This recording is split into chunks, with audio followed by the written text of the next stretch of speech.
escuchando a mis antecesores, se me ocurre, me acordaba de aquella caricatura de Mafalda que aparecía con el mapamundi y decía: "Paren el mundo que me quiero bajar". La verdad que yo veo todo esto que nos está pasando y siento: paren el mundo que me quiero subir. Como que el mundo va rapidísimo, deténganlo un minutito, así me subo, porque todo el tiempo nos sentimos que nos quedamos afuera, porque todos los días, como decían, es inmensa la cantidad de información que nos llega y nos resulta difícil entenderla y asimilarla. En la convocatoria a este evento había por ahí un resumen de cosas que nos están pasando a nivel de tendencias de los medios digitales, las redes sociales, etc. El impacto de la tecnología en nuestra profesión, sin duda, y bueno, y está casi, no digo todo dicho, por el contrario, está todo por decirse, pero al mismo tiempo hay cosas de las que ya venimos hablando, que tienen que ver con cómo todos nos hemos ido convirtiendo en emisores potenciales de información, en donde los procesos de distribución de la información se han complejizado muchísimo y todos participamos de un modo distinto a como era hace no tantos años, en donde éramos mucho más receptores pasivos. Hoy somos todos participantes activos de esos flujos. Y en mi caso me invitaron a dar esta visión sobre la comunicación y los comunicadores 2020 desde una mirada de la comunicación corporativa y las relaciones públicas.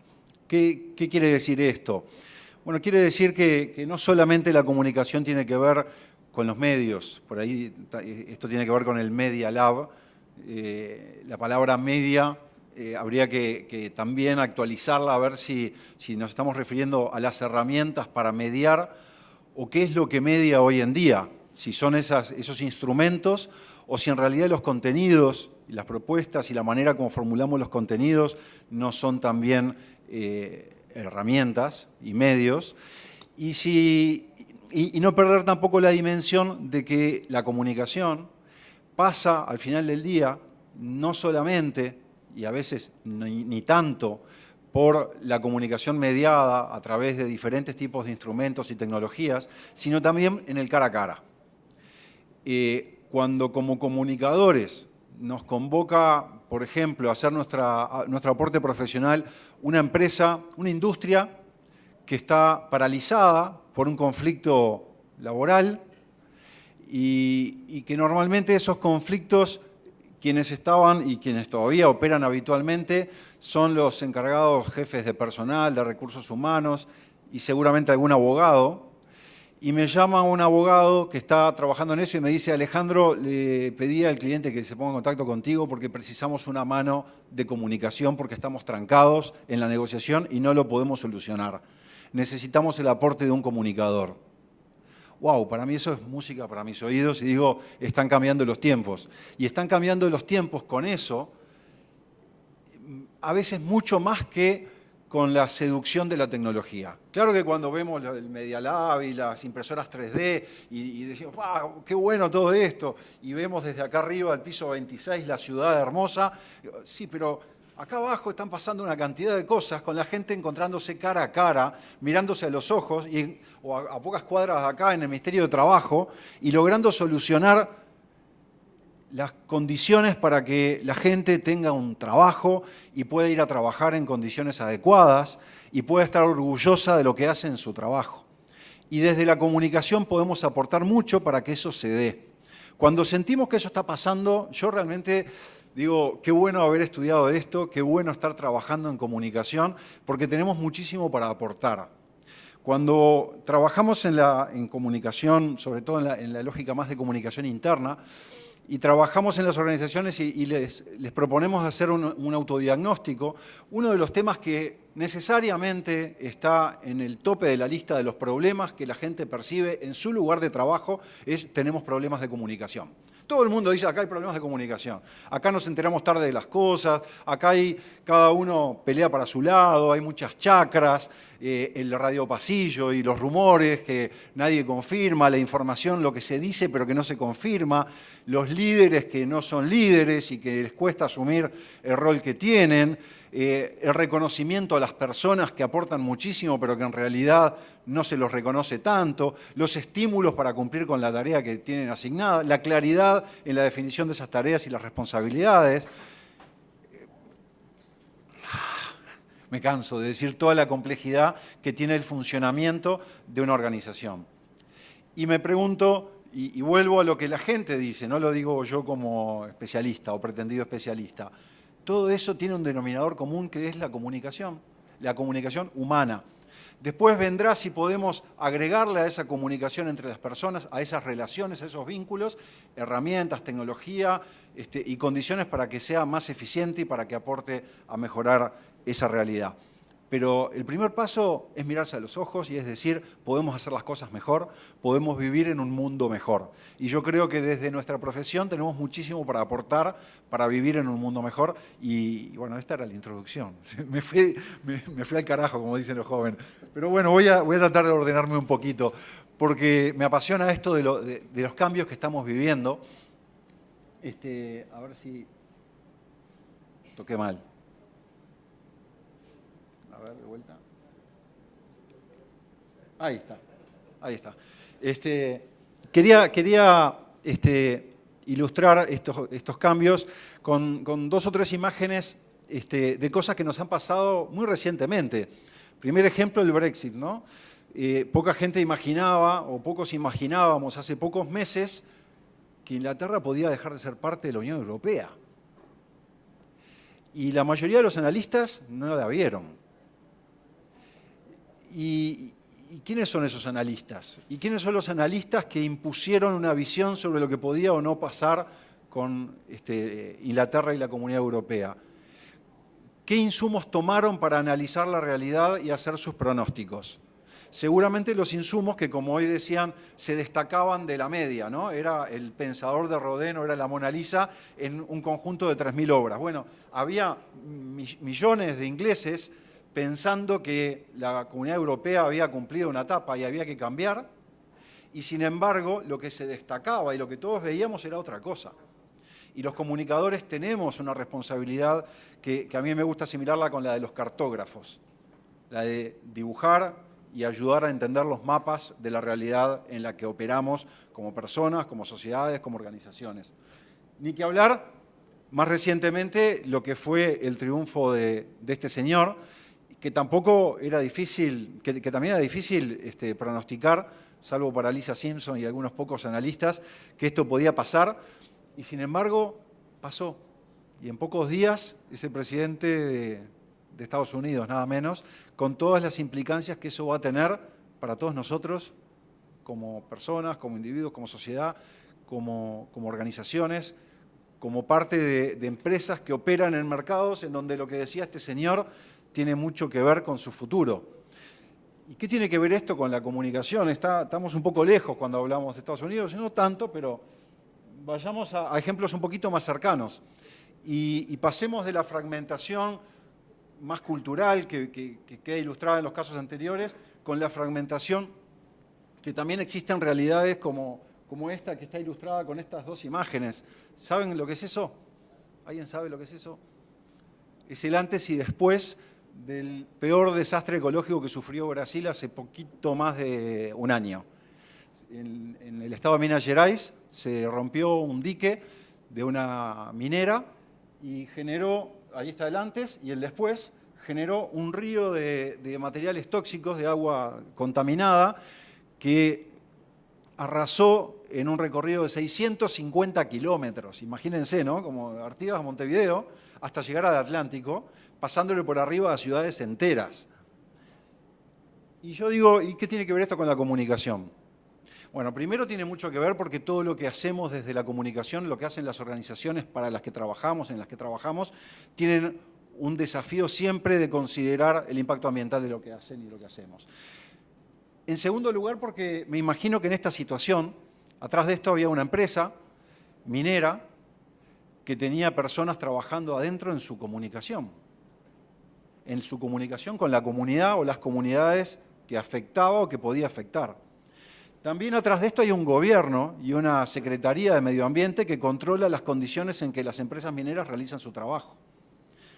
También atrás de esto podemos ver que en los pueblos que arrasó ese río de agua contaminada, hay una sociedad civil organizada, hay organizaciones de la sociedad civil, organizaciones ambientalistas, por ejemplo, hay sistemas de control que probablemente no hayan funcionado adecuadamente. Y yo me pregunto, ¿podría un comunicador o una universidad o un grupo de comunicadores haber aportado a esas diferentes organizaciones involucradas en este desastre para que esto no sucediera?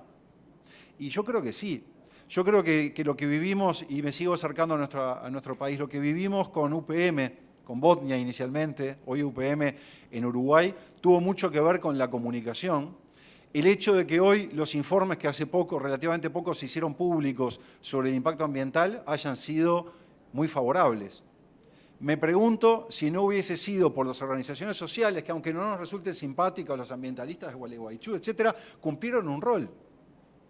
Me pregunto si los gobiernos hubieran actuado como actuaron y si hoy tendríamos la planta modelo que tenemos en Fraiventos, si no hubiéramos pagado los costos de la gestión de todas esas relaciones, que de última era eso. Y la comunicación tuvo mucho que ver con eso.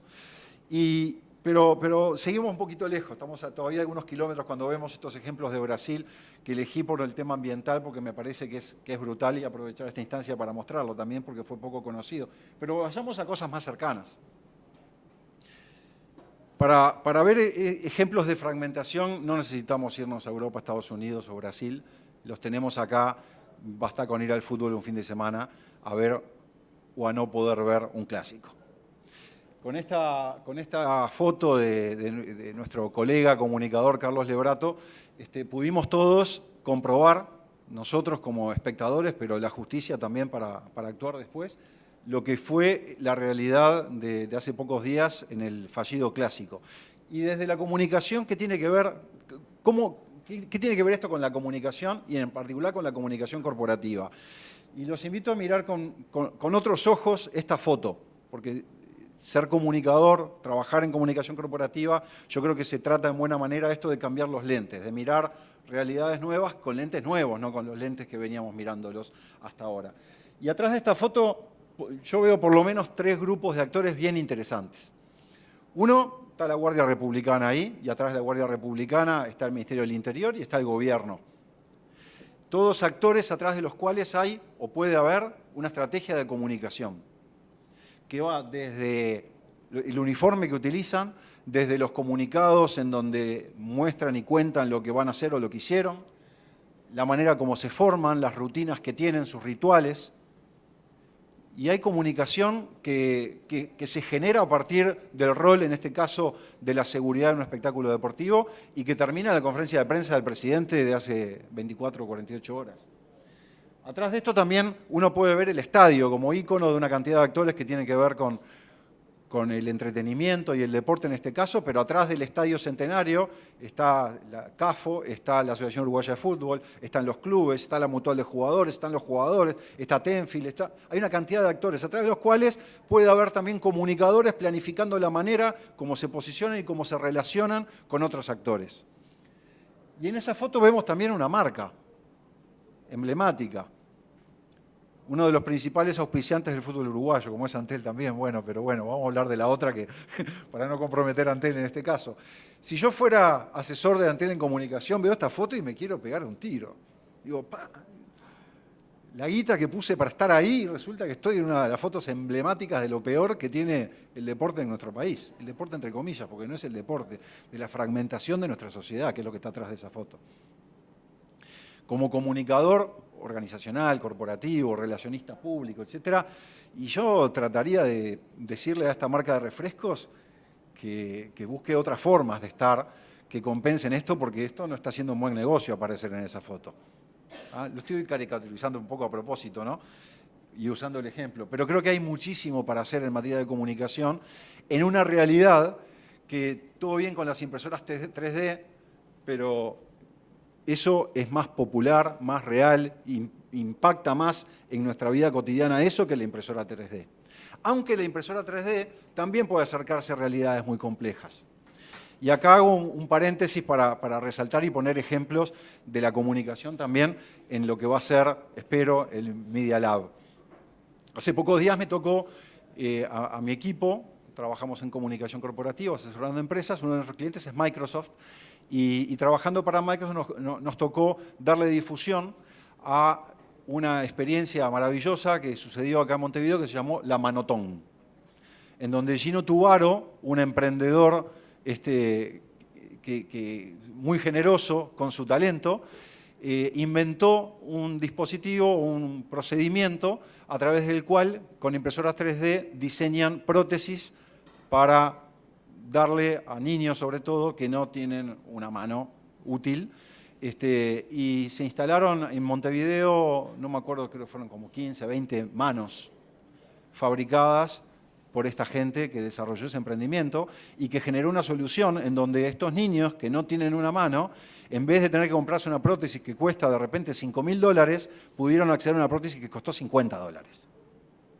Y atrás de ese talento y de esa tecnología, hubo también, y yo estoy aprovechando este momento para pasar el chivo, hubo empresas que dijeron vale la pena invertir en esto, vale la pena darle difusión a esto, vale la pena mostrar cómo la innovación, la tecnología puede aportar a cambiar vidas, a cambiar la realidad en la que vivimos y a compensar injusticias con las que tenemos que convivir. Y cuando hablamos de este tipo de soluciones, necesariamente caemos o llegamos a la creatividad como camino. Y un poco lo decía Álvaro como la materia prima esencial de los publicistas, ni que hablar, pero yo desde hace muchos años me resisto a cederles a los publicistas, perdón Monse, el patrimonio de que la creatividad sea propiedad de los publicistas. No, la creatividad es una responsabilidad ética de todos nosotros. Tenemos que ser creativos para transformar las cosas jodidas del mundo en que vivimos. Y sin creatividad, sin innovación, esto no es posible. Si seguimos haciendo lo mismo, vamos a vivir en el mismo mundo. Ya lo dijo Einstein hace muchos años. Tenemos que animarnos a pensar distinto. Y no solo a pensar distinto, sino a mostrar ejemplos de ese pensamiento diferente para contagiar, para convocar y animar a la gente a que siga pensando distinto.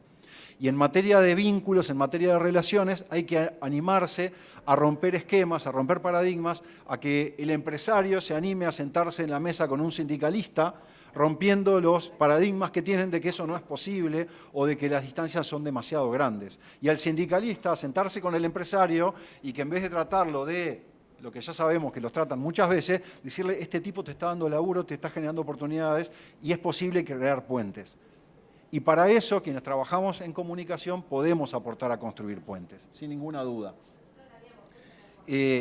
Trabajando en comunicación organizacional, corporativa, en relaciones públicas, y acá es nada más que una diapositiva, y soy muy breve, más conceptual, más teórica, definimos 3 entornos que tienen todas las organizaciones sobre los que desde la comunicación podemos aportar a mejorar.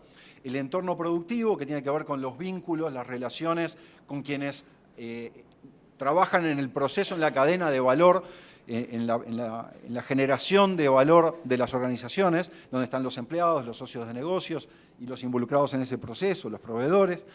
El entorno competitivo, que tiene que ver con el mercado potencial, el mercado real, los clientes, los recomendadores que hacen que esos clientes potenciales se transformen en clientes reales y ahí vaya que hay relaciones para trabajar y ahí es donde entran herramientas como la publicidad, sin duda, para comunicar de forma eficiente y seducir al mercado a elegir nuestras marcas, productos, servicios. Y el entorno habilitador. ¿Qué es el entorno habilitador? Es la licencia social que genera la comunidad en la que estamos insertos, en la que operan las organizaciones, para que podamos hacer lo que nos proponemos hacer. Operar en el entorno habilitador es lo que hacemos desde hace 1 año y medio aproximadamente, un poquito menos, trabajando, por ejemplo, para Uber, que hoy lo mencionaron mis antecesores y yo como no puedo dejar de mencionar a mi cliente justamente. Y estamos trabajando con Uber para tratar, no solamente para mostrar cuando sale el marketing de Uber haciendo el Uber Ice Cream o el Uber Green o cuando comunicamos las diferentes novedades de producto como el Uber Assist que lanzamos hace pocos días, sino también para ayudar a Uber a relacionarse de la mejor forma posible, con errores, con aciertos y con muchos problemas, con los actores claves para generar ese entorno habilitador.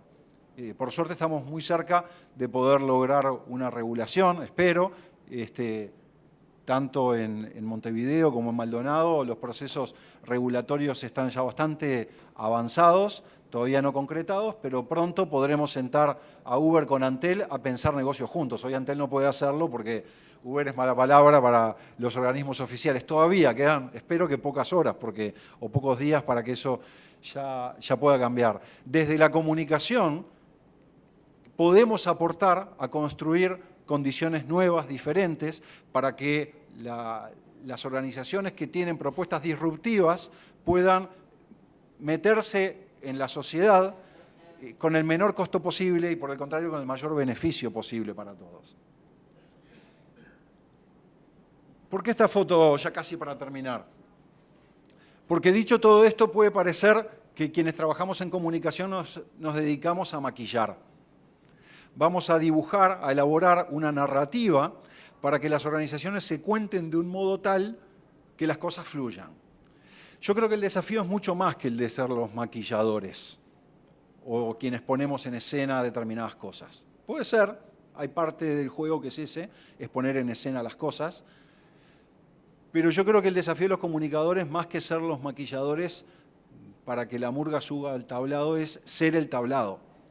Ser nosotros también parte de la cocina, parte de las decisiones. No maquillar para mostrar algo que no es, sino ayudar a las organizaciones a trabajar en la autenticidad, en que lo que cuenten se condiga, sea consecuente con lo que efectivamente son. Eso supone operar en cómo se cuentan, pero supone también poder operar en cómo son, en incidir en la esencia de las organizaciones, en aportarle a las organizaciones en la elaboración de su propósito, de su razón de ser. Y hablando de propósito y de razón de ser, hablamos al pasar de cuestiones vinculadas al medio ambiente, hablamos al pasar de cuestiones vinculadas a la fragmentación social.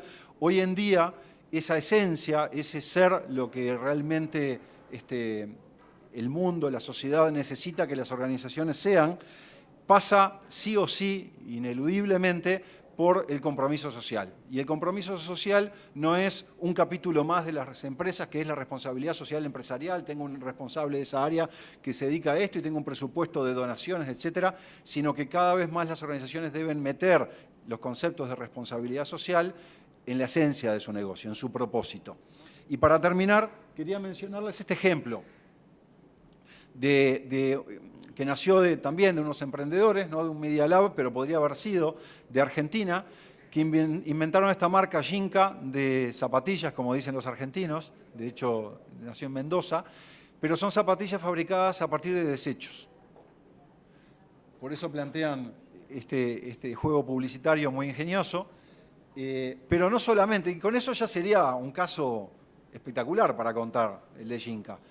No solamente esto, sino que el impacto ambiental que generan trabajando en la fabricación con basura, lo multiplican en su proceso productivo, en donde no fabrican sus zapatillas en una planta industrial, sino que generaron talleres, pequeños talleres, dándole trabajo a personas con dificultades para insertarse en el mercado laboral formal habitual. Entonces, por ejemplo, uno de los principales talleres que tienen donde fabrican estas zapatillas es en la cárcel de San Sebastián, en la ciudad de Mendoza, dándole trabajo a reclusos adentro de la cárcel y aportando a que esas personas recuperen su dignidad a través del trabajo. En esa iniciativa hay un componente de comunicación clave. De hecho, uno de los 3 socios emprendedores de este proyecto es un colega que tiene la mirada de la comunicación enchufada no a 220, sino a no sé cuánto. Ejemplos como el de Yinka o ejemplos como el de Gino Tubaro, o hay un montón de ejemplos, y hay ejemplos acá en Uruguay, está lleno de ejemplos de cosas buenísimas que se están haciendo, en donde como comunicadores, como profesionales de la comunicación, creo que tenemos una enorme responsabilidad para mostrarlo, para contagiar, para ser parte, y bueno, bienvenidos quienes quieran subirse a esto de contagiar y de mostrar este tipo de experiencias en cualquier lugar. Está lleno de oportunidades para aportar a la esencia y a la manera como se cuentan estas cosas. Así que bienvenidos al barco. Gracias.